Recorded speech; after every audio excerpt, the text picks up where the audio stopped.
Now let's be honest, we're all getting terribly bored of the freestyle chess. Sorry Magnus, let's get back to some real stuff here. No more jumbled up pieces. We're picking up the latest title Tuesday, and this is a classic encounter. Playing with the white pieces, it's Mr. D-Laz, the man they once gave a 0% chance of winning a chess tournament against some other super grandmothers, and with the black pieces, it's the one and only Magic Carpet, and the winner of this game wins the entire title Tuesday. Brilliant fight this is. D4 is the opening move here. It's online elite blitz chess. Magnus plays the modern, trying to stay down with the kids. We get the explosive c4, bishop g7, the centre's taken, d6, knight c3, and it invites a mainline King's Indian, but Magnus doesn't do it. He plays this pony out into the game, apparently called the Averbach Kotov variation. Anyway,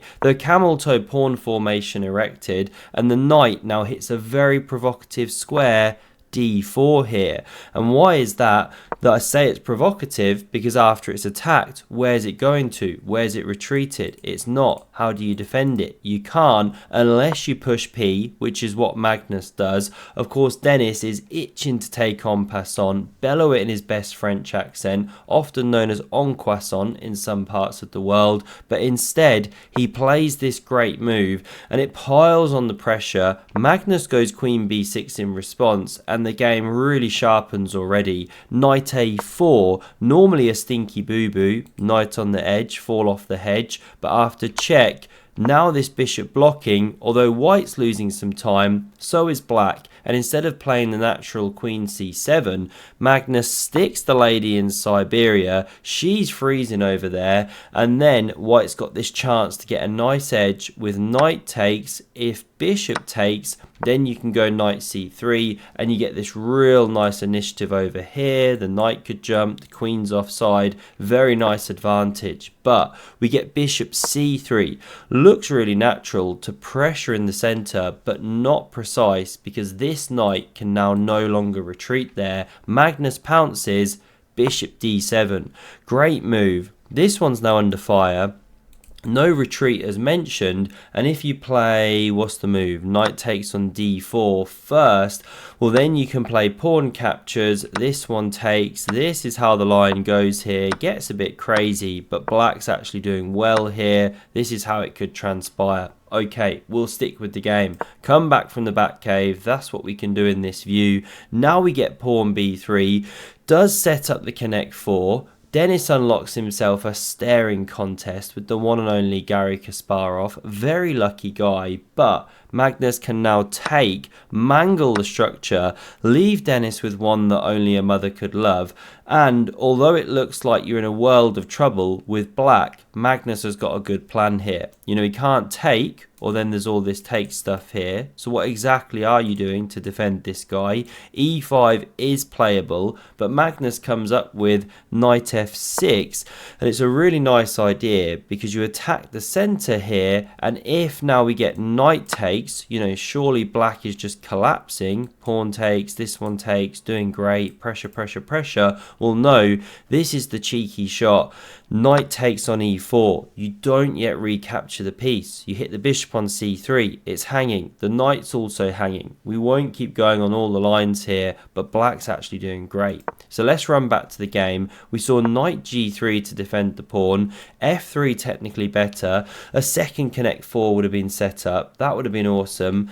Magnus now pushes Ari the h pawn there, and he's looking to kick the defender of this pawn. Of course, you could go bishop d3, but instead h4 to stop the advance. You do weaken here though, and that's going to become pertinent because after Magnus rotates, rook c1 pours some sugar on that bishop, castle's played, and now bishop e2, probably prudent, and castles. But look at this, Dennis, what an aggressive player.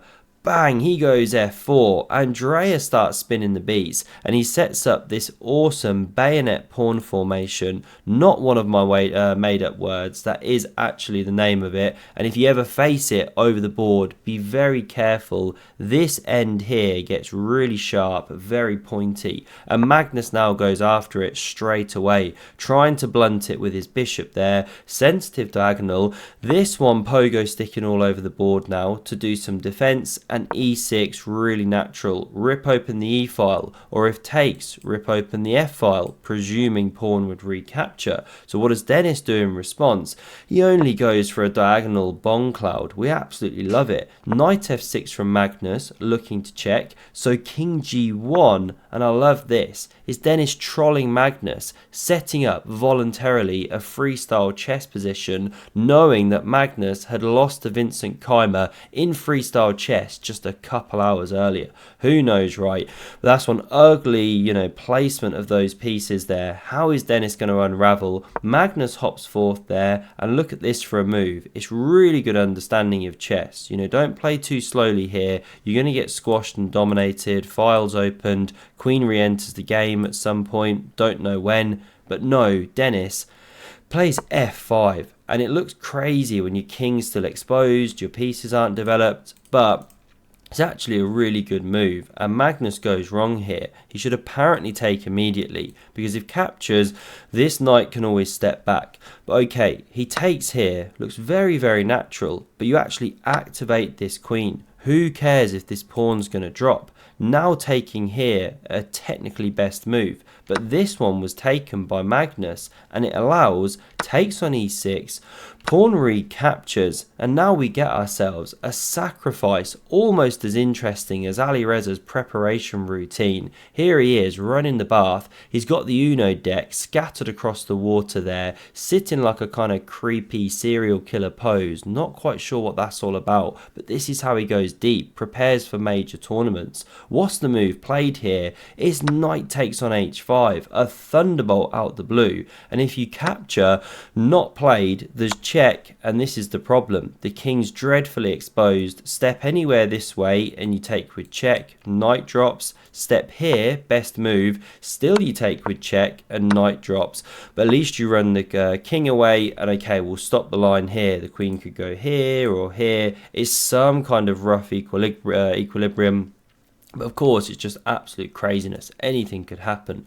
Anyway, this is why the knight was not touched.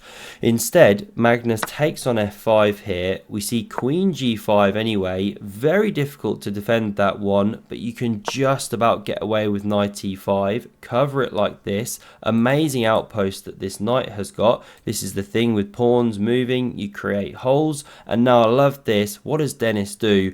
He whispers, "Do you even rook lift, bro?" as that one looks to enter the game in an unusual fashion. And these are some of the top moves for Magnus, as I'm drawing on the board here. Queen d7 takes on e4, but instead he completely forgets which way his pieces are supposed to move, goes for the cheapo. Dennis spots it, what a player, and after sliding in like this, he hits not only a pawn but a knight. It's going to hang with check, which is why Magnus doesn't take here. He instead backtracks with the lady.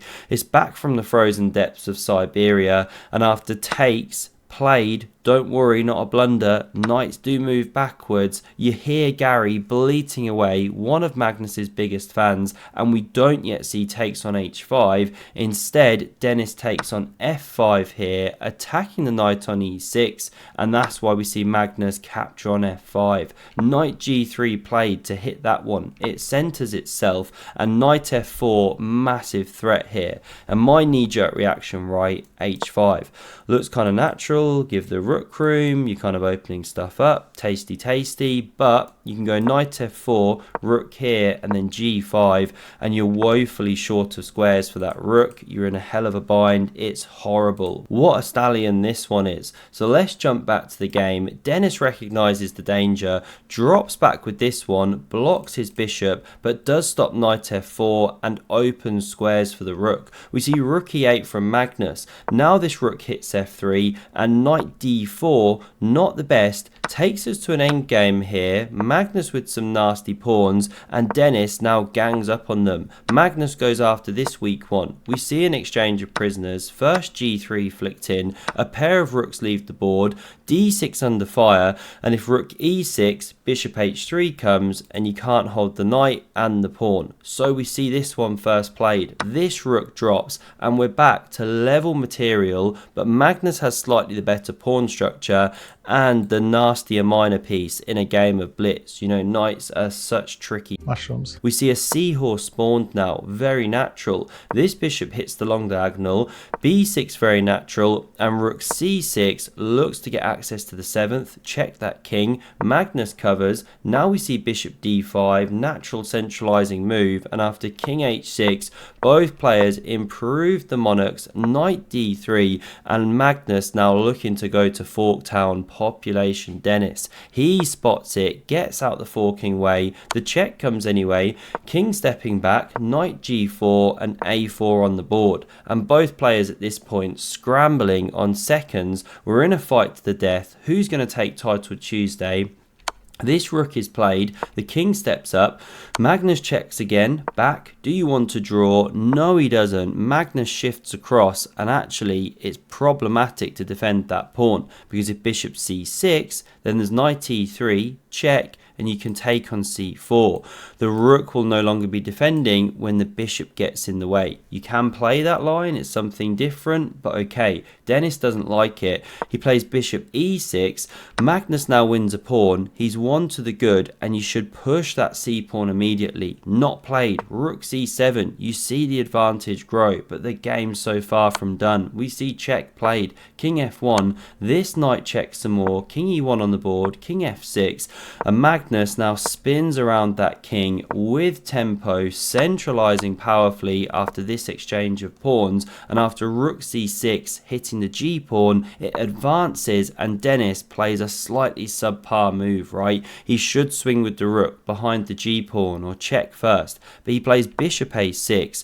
Nice idea, re-entering the game like this, but it's now a tactical liability, attacked by Magnus's rook. We see a check played, and it's a sneaky move. Step to the second rank, and then you get fossilized after the rook opens up. Knight hits here, so that's why king f1, and it looks like you can now do this, win a piece, but the tables get quickly turned. Look at this, you win the knight. Okay, black can win this one, but this should be enough to hold a draw. So we don't see any of this. Magnus checks here. Now we see king e1, knight f5 playable, but Magnus goes this way. Rook g6 swings behind the pawn, but it's a fake threat. You know, king e3. Not only are you threatening checkmate, watch out for that, but if takes here, this one's dropping. Okay, then this one's dropping. Let's get back to the game. This check was played.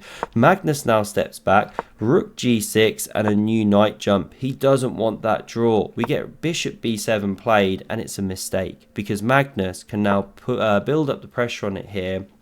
Drops to the corner, and after rook b5, king f2, he gets this a pawn rumbling. It's got the running shoes on like Forrest Gump. Rook b3, a very powerful move, opening the discovery possibility plus supporting a3, but instead we get rook c5. The game swings back, and why? Because after king g4, king c4, Dennis now has a drawing move on the spot. He could play here bishop c6. And why is it so good? Well, if you step in to cover the pawn, escort it home slowly, look at this. You can give bishop for pawn. Really important drawing motif. You bring the rook around, pawn drops, and this is a drawn endgame, right? Say you swap these off, it's a draw, or say you lose this, then it's still a draw. Rook against rook and knight, you know, technically speaking. So that was the way to go. But bishop f3 played, and look at that. Stock Barnacle has an absolute hernia, butt flap open, pooped its pants, king b3, because now the a pawn running away here, and look at this for a finish. The rooks come off the board, the bishop thinks it's got everything covered, g pawn running for white, but watch this, knight d4, now this, and knight b3. deadly interception from Magnus. You cannot, of course, take, or the pawn runs through, but equally after g4, pawn still runs through because you just can't get around, right? What to do? You can't x-ray take. It's game over. Denis resigns. He can jump out the way.